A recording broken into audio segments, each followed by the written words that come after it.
Hello and welcome back to another episode of The Mum Show. We have got a treat for you today as we are joined by Pastor Vicky Cross, and we're talking about planting our kids in church. So get yourselves comfortable, grab a cup of tea and let's get started.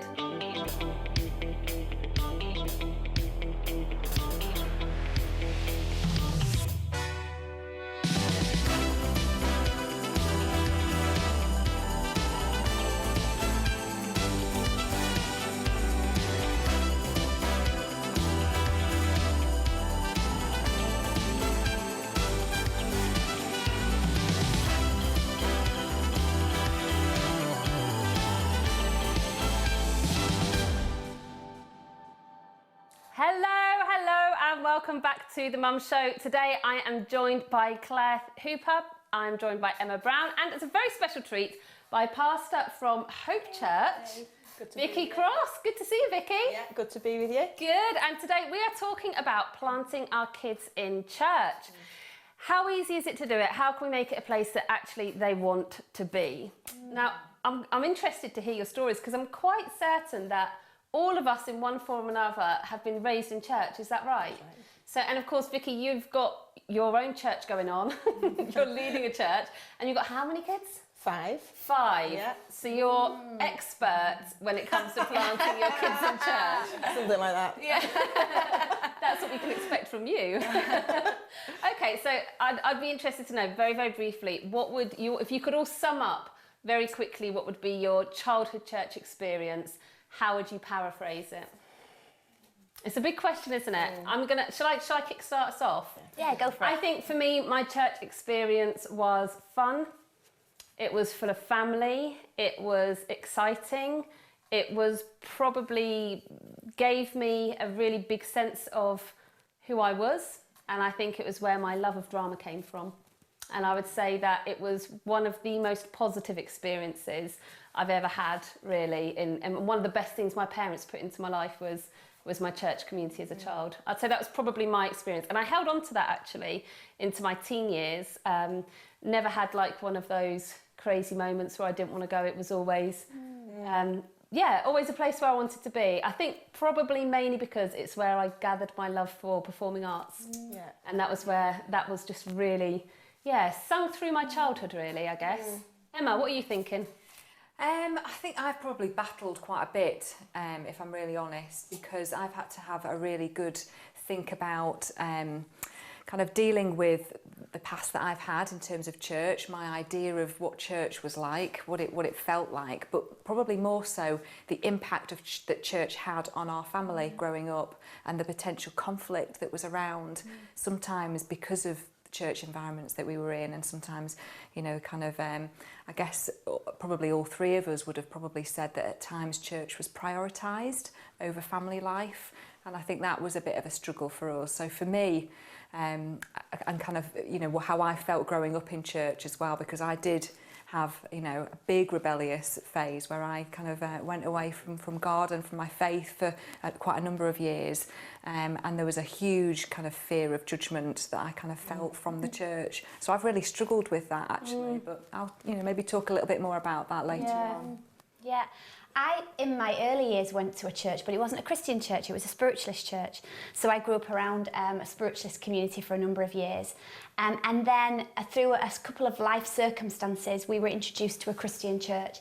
And never looked back. I think I just found a place that was home. My family eventually joined in as well. My sister was there, and then my parents eventually joined, as they are now. They're still in that church that we joined all those years ago. And then I think because it was just so different from what I'd known, and it was so light compared to what I would say was a lot of darkness in the church that I grew up in, I was like, why would I want to go back? I'd seen both sides in some ways, and then reaching into that community, the church there became like a family to me. And then when I went to university, and now me and my husband as well are pastors in a church like these guys. That's it. Yeah. That's potted. That's the potted version. Thank you. Nice and prompt. I grew up as pastor's child, and church was a great place to be. But it did have some negative connotations that, like you, I ended up going away from God.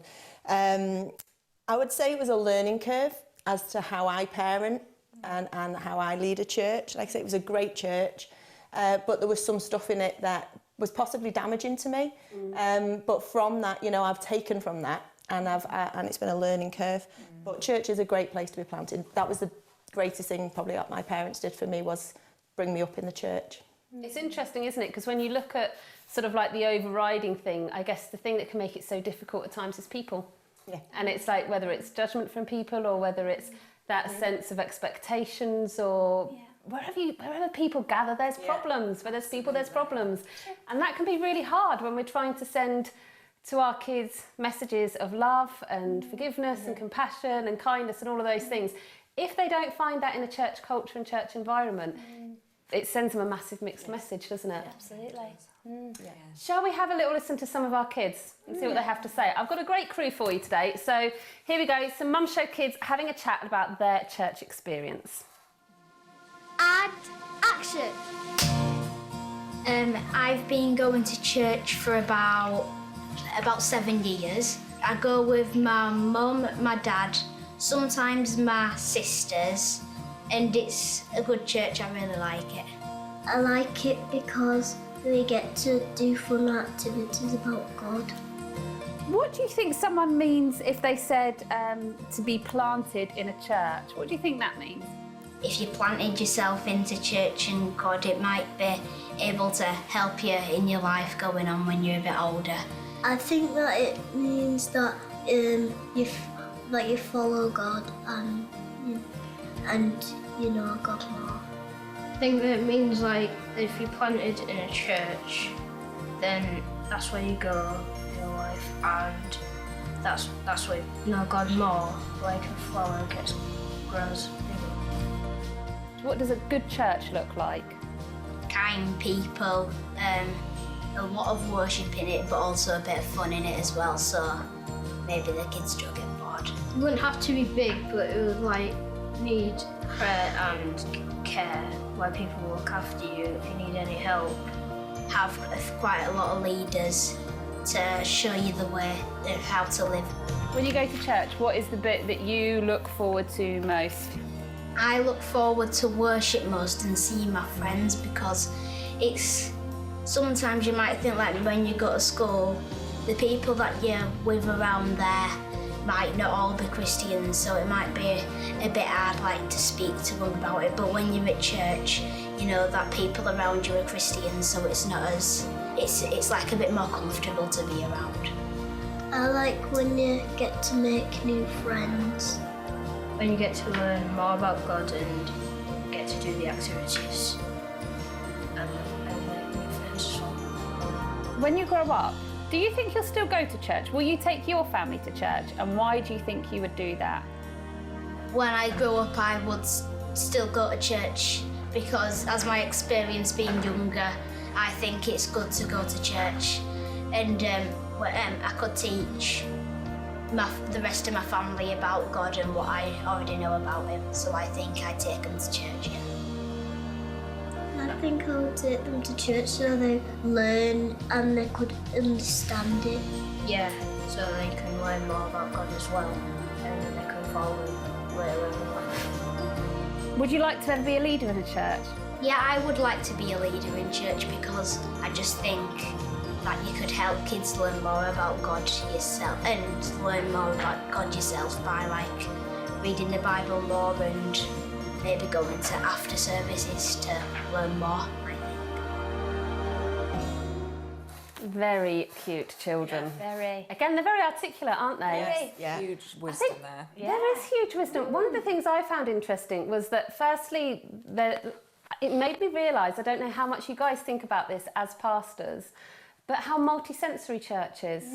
Actually, there is, you know, they're saying you do stuff and there's music and there's worship and there's activities and there's people to talk to. It's a very multisensory environment for a child, isn't it? Which, you know, even I'm sure as a therapist, Emma, that's a positive thing to do, right? But I think it just meets so many different needs for us as human beings. I think, you know, when I've had to think about my children in church particularly, I've thought about the sense of where it comes down to relationships. So it comes down to, have they got meaningful relationships that they're going to want to go and be part of a church because their friends are there or because those relationships that mean something to them are there.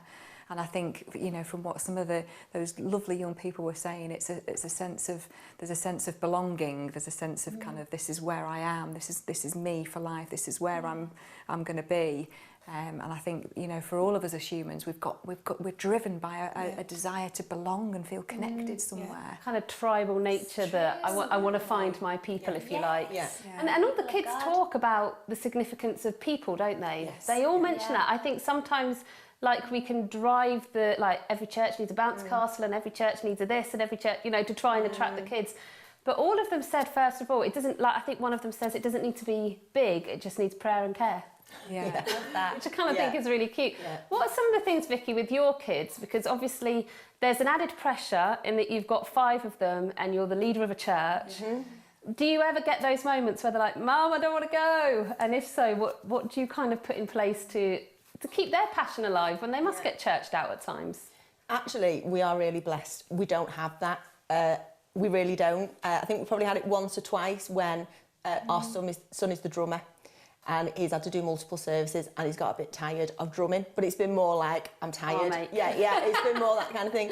Because I think, like what those kids are saying, God never created us to be alone. He created us to be with each other. So I think you've got a church culture that is full of people who are relational. You know, I always say nobody should ever go to church and be lonely. You know, we have a strap line for our church that everybody can get involved in, and it's to make the church a place where people love to be. How does that look? You know, and that goes for children as well. You know, you need your children to be in a church where they actually love to be and they love to go. And if they're saying they don't want to go, it's genuinely because they're ill or, you know, something like that, rather than it's somewhere that they feel got at or bored in or, So what do you think are some of the really important things then to be looking for when you're considering a church to be with your kids? Because actually as mums, we're not just catering for ourselves anymore, are we? It's not like I can just go, oh, where do I feel I want to hang out? Where do I feel I can grow? We do have to take our kids into consideration as well. What would you guys say is something that you consider in that sense? I think it's really important to know your family really well and know what makes them tick and know what lights them up and know what they love and know what you all love together, and find a church community that is that. There are so many great churches on your doorstep, on the corner of your street, in your city, a 20-minute, half-an-hour drive away. And it's worth driving for if it is something that lights up. Friendship with other believers is one of the ways that we find and build a relationship with God. It's when we bump into other believers. And there's something in that corporate worship, like when you come together and it's that gathering of believers, because remember, our kids are spirit beings as well. We're not just body and we're not just mind, we have a spirit as well, and when that meets with the Spirit of God in that place, there's something that happens that does not happen through a TV or through just you being on your own. I appreciate there are plenty of times when you struggle to find that, but I in the UK, I can't speak for the rest of the world, I know a great church in every city. And if you want to find out, get in touch with us behind the scenes, because we'll put you in touch. Only in the UK, I'm really sorry, I don't know like for the rest of the world. Come to Mongolia, Claire.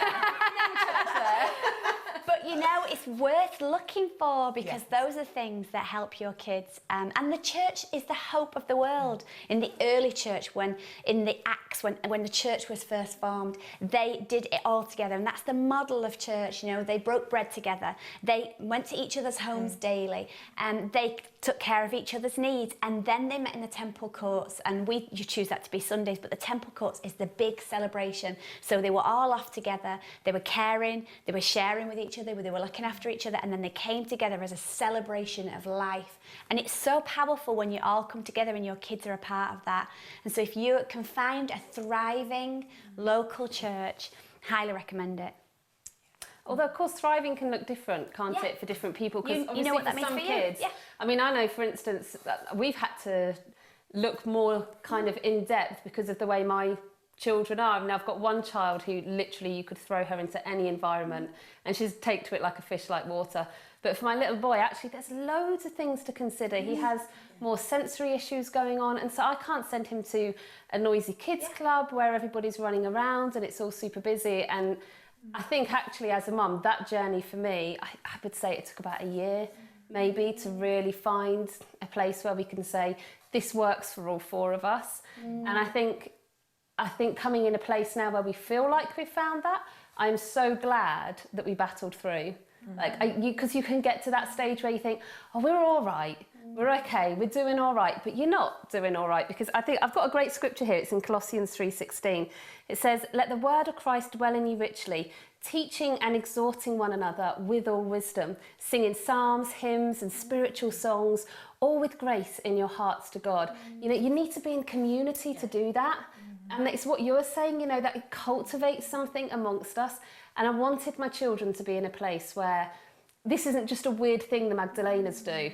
We're not just like some random family of four. There are other people that are thriving and dreaming and building in this. And I know when we did finally kind of find that place, I'm like, this works for us. One of the biggest things for me was a guy in the church coming out, and he's like, Reuben, I told you I'd make you that paper aeroplane, let me get that done. And that instant connection between him and somebody else was just like, that's what we've been missing, that's what we've been looking for.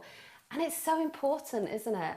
It's so important. The other thing that struck me as well, particularly with the way that me and my husband and actually both of our children work, is that we've got to feel useful. We've got to feel like we've got a role within church. So, and I think we've really struggled to kind of find a church that kind of meets our needs.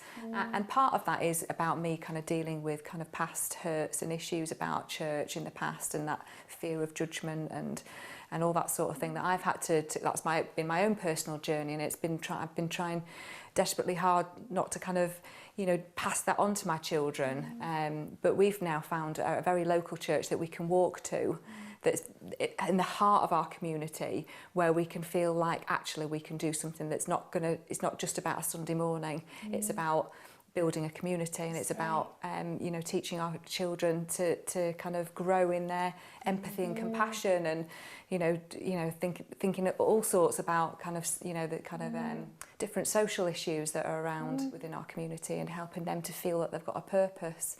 So for my eldest daughter, she will get up and sing occasionally when she does decide to come. And actually for me, there's no pressure. I did feel a huge amount of pressure to keep going to church, despite what I was struggling with on the inside. So for me, I have been influenced by that, and I won't force my children to go to church if they don't want to.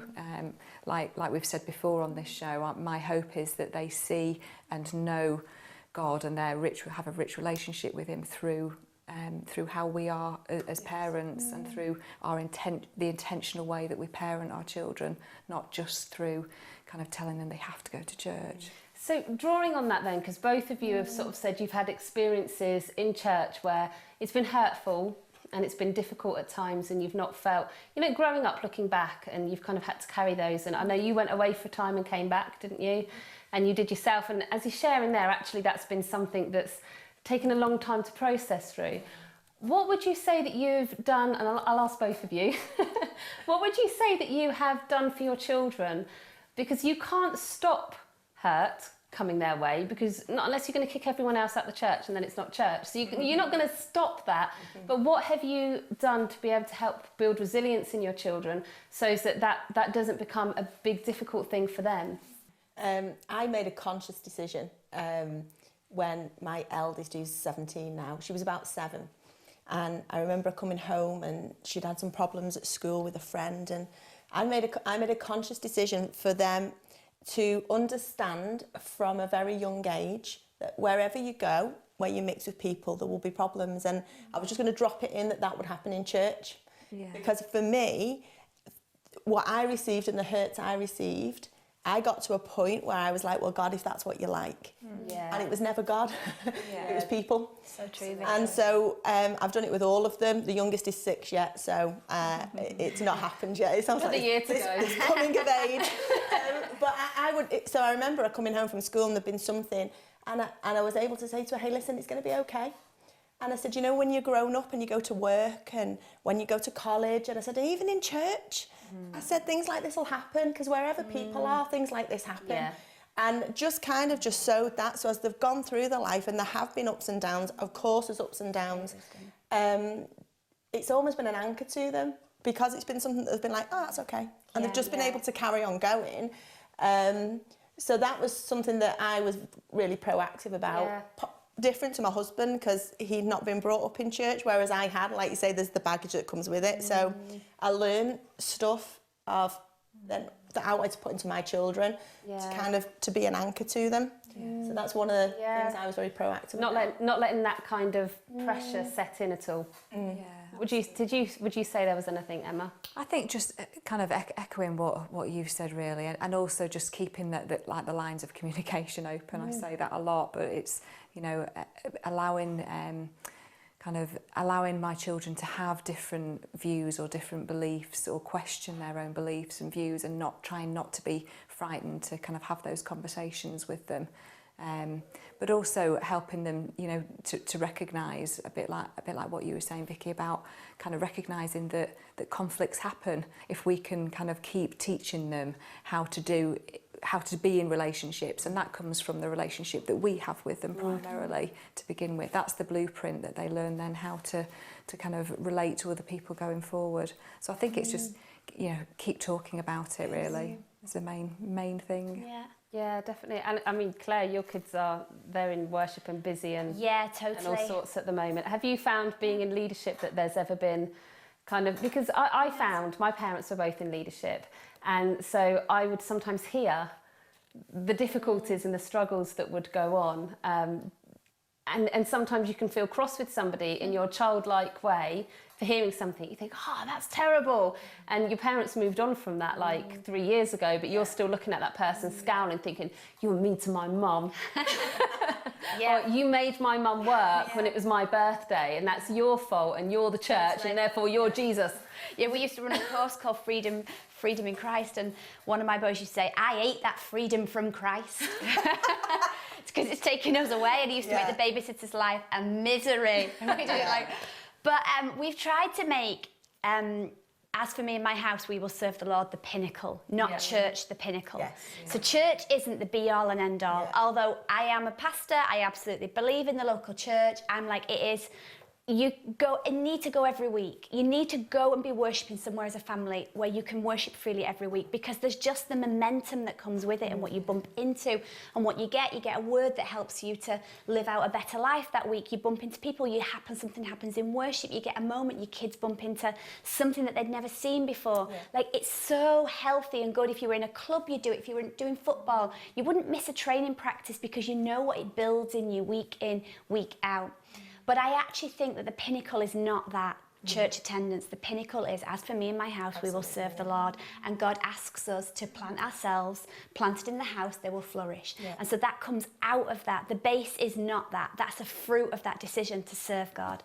That's what we've tried to do for our kids. I hope that that is what they will take with them now, and why they love being in a local church that we are, and serving and getting up early. They get up earlier than I do to come to church sometimes. Use their own money to get buses to church and do that. And I think as well, it's that what you cultivate in the home as well, isn't it? That's where the foundational learning, Emmy, you always tell us, don't you? We're the first port of call. When it comes to the benchmark of the way children see God, they're going to see that first of all in how they see us. And I think family culture is just, we say it all the time, but it really is important, isn't it? You need to have that culture in your family, and I'm very involved in children's ministry, and you can see the difference of those kids that are just built up and nourished all the time, and it's kind of like when they're in church, there's no pressure because they're just in that place, they're in that zone, and it's, again, as mums, it's our responsibility.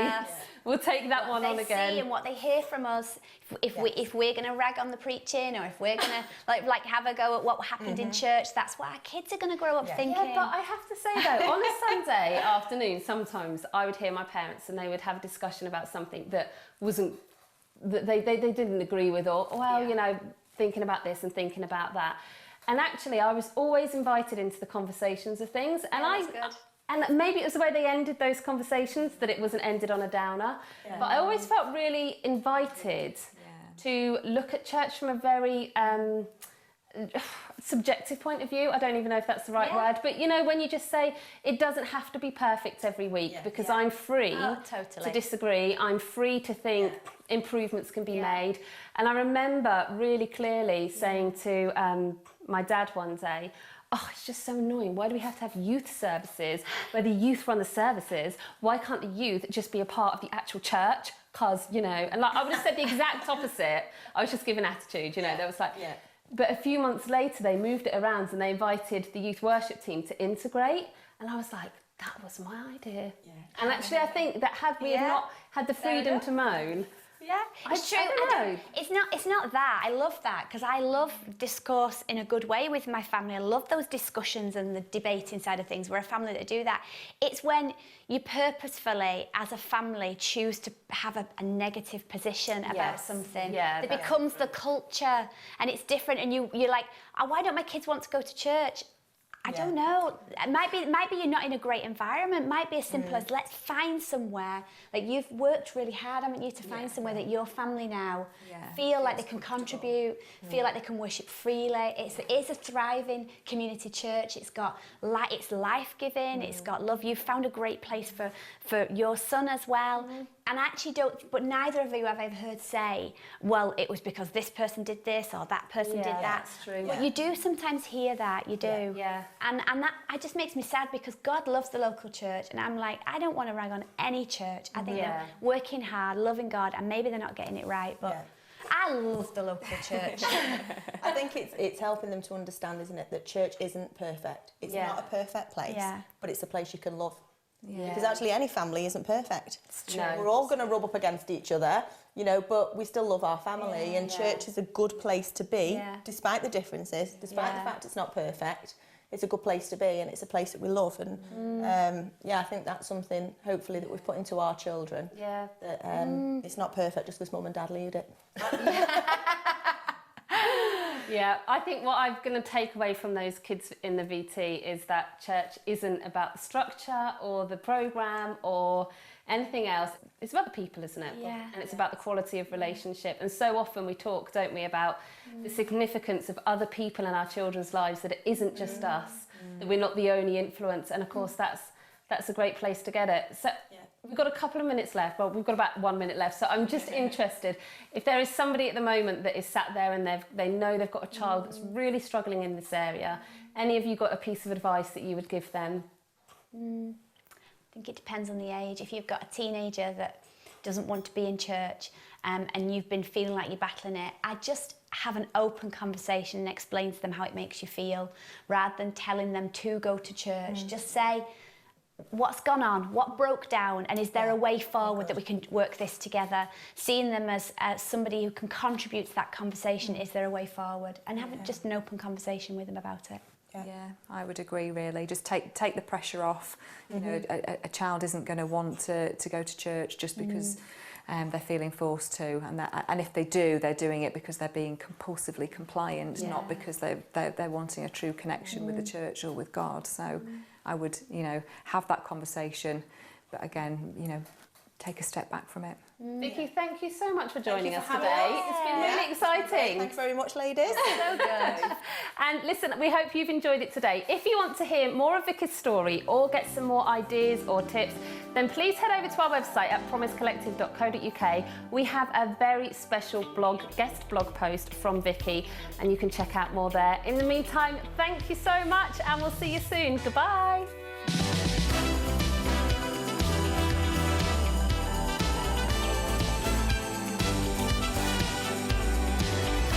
Hello parents, don't forget to say hello. We're at promisecollective.co.uk. Bye!